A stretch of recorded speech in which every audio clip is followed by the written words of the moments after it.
Kisah Pak Kaduk. Di sebuah kampung Melayu yang damai, hiduplah seorang lelaki bernama Pak Kaduk.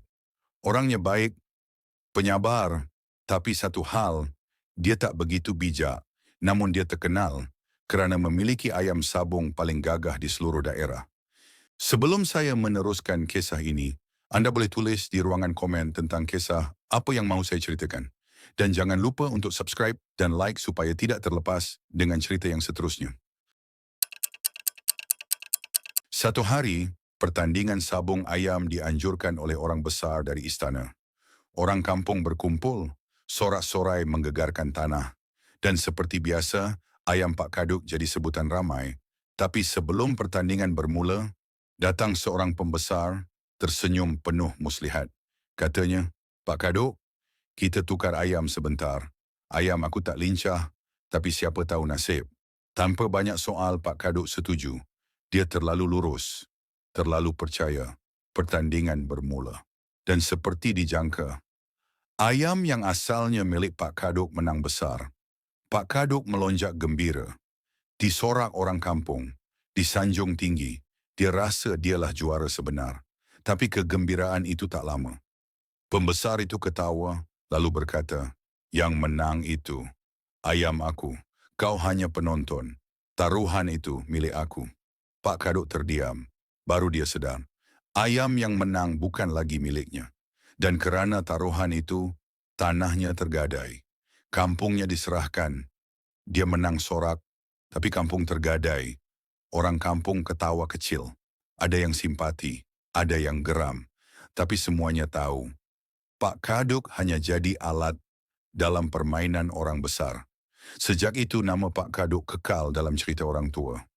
Bukan sebagai wira, tapi sebagai amaran bahawa terlalu patuh tanpa fikir akhirnya membawa rugi.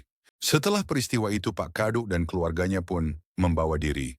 Pada suatu pagi yang tenang, Pak Kaduk membawa batang pancing buluh ke sungai. Hatinya ringan, berharap rezeki menyapa hari itu. "Pak Kaduk, kalau dapat seekor dua, bolehlah buat lauk tengah hari nanti. Dah lama benar anak-anak tak makan ikan sungai segar." Narator, belum pun lama memancing, tali pancingnya tegang sekuat-kuatnya. Pak Kaduk hampir terjatuh ke belakang. "Pak Kaduk, astagfirullah, berat benar ni. Apa yang menyambar agaknya?"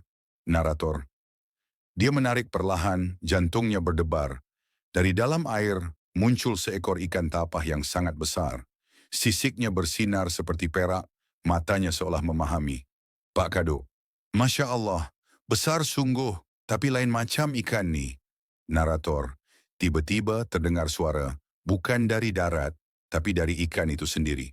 Ikan tapah, "Wahai manusia, lepaskan aku kembali ke dalam sungai. Aku bukan rezekimu, aku dijadikan untuk tujuan lain. Jika engkau melepaskan aku, hidupmu akan diberkati. Tetapi jika engkau makan dagingku, celakalah keturunanmu." Narator, Pak Kaduk terdiam. Tangannya menggigil, jiwanya bercelaru, tapi hatinya condong kepada belas. "Pak Kaduk, pergilah. Aku tak sanggup simpan rezeki yang bukan hakku." Narator, dengan hati yang lapang, dia melepaskan ikan itu kembali ke dalam sungai. Air berkocak seketika, kemudian tenang semula. Sejak hari itu Pak Kaduk tidak pernah menyentuh ikan tapah lagi. Malah dia berpesan kepada anak cucunya, "Pak Kaduk, pantang keturunan kita makan ikan tapah. Bukan kerana takut, tapi kerana hormat. Ada rezeki lain untuk kita." Narator, maka pantang itu pun diwariskan turun-temurun. Ada yang berkata, keturunan Pak Kaduk yang melanggar pantang itu akan jatuh sakit atau ditimpa bala tanpa sebab. Demikianlah kisahnya.